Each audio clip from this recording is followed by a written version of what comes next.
Ahora vamos a hablar de comunicación, divulgación y su importancia. La comunicación pública de la ciencia se basa en la idea de comunicar, que, bueno, podemos encontrar muchas descripciones y hablarlo de muchas maneras, pero básicamente es transmitir información o señales mediante un código común que el emisor y el receptor entienden. No necesariamente el receptor entiende exactamente lo que el emisor quiere decir, pero hay un proceso en el que se establece una transferencia de información de uno y otro lado. En el caso de la divulgación científica, ha sido un proceso largo para definirla. Ana María Sánchez Mora, de la Dirección General de Divulgación de la Ciencia de la UNAM, ha trabajado para obtener una definición de lo que es divulgación científica y ella dice que es una labor multidisciplinaria cuyo objetivo es comunicar, utilizando una diversidad de medios, el conocimiento científico a distintos públicos voluntarios, recreando ese conocimiento científico con fidelidad y contextualizándolo para hacerlo accesible.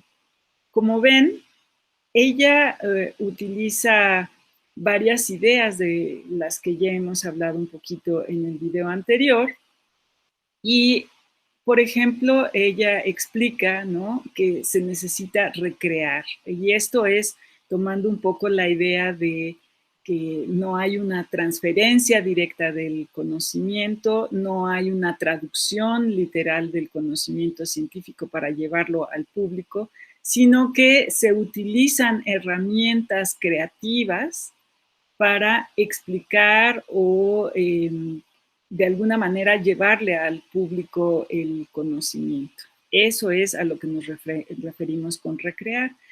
Además, ella usa lo que decíamos antes, la idea de contextualizar, que esto implica considerar el entorno en el que se va a hablar sobre ese conocimiento. La divulgación y la recreación del conocimiento, como decía, es una manera de reformular la ciencia.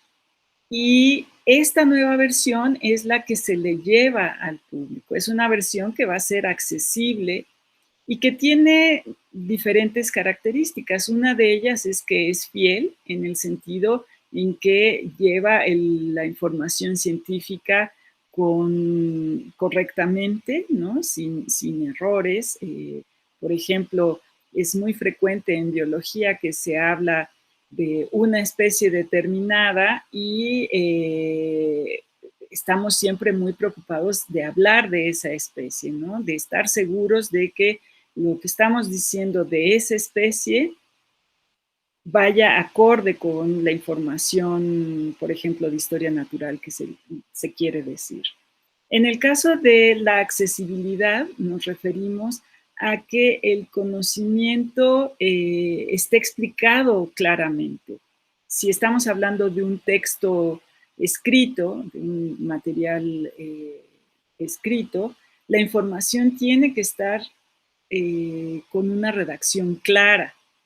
Si hablamos de interesante, nos estamos refiriendo a que de alguna manera el material atrapa al lector, por ejemplo, si es un texto. Y quizá el punto más importante en estas características de la divulgación es que sea atractivo, porque uno de los requisitos de la divulgación o de las características de la divulgación es que va dirigida a un público voluntario, no es como un material educativo o un libro de texto que te dicen tienes que leer de la página tal a cual, sino que tú haces una selección de materiales o pones estos materiales seleccionados a disposición del público y esperas que ellos pues lo vean y jale su atención, ¿no? Por eso es importante que sea interesante. Pero también hay que considerar la necesidad de transmitir claramente uno o varios mensajes. Tenemos que saber exactamente qué queremos decir o qué queremos que entiendan o aprendan, en dado caso, los lectores o los que se acerquen a estos materiales de divulgación. Muchas veces se habla de contar historias y eso es clave en la divulgación científica porque pues sabemos que las historias a lo largo de la historia de la humanidad han sido claves para transmitir el conocimiento o transmitir las experiencias de una a otra generación. Hoy que estamos viviendo el problema de la pandemia, Susana Lizano, que es la presidente de la Academia Mexicana de Ciencias, habló en el periódico Milenio sobre la importancia de la divulgación, porque ella señaló que es realmente muy importante para el presente y el futuro ante situaciones como la que estamos viviendo. Es importante señalar y recordar de este texto que ella dice que un público informado es el que toma mejores decisiones. Entonces, la divulgación científica es clave para tener éxito. Y bueno, recordemos que la ciencia, al final de todo, es una actividad creativa que forma parte de la cultura, al igual que las artes y las humanidades, que las tradiciones y que todos los demás productos de la actividad humana. Entonces, en lugar de hablar de cultura y ciencia, deberíamos de hablar de cultura como un todo y considerar que el conocimiento científico que tengamos en nuestro acervo cultural puede ser muy importante para la toma de decisiones.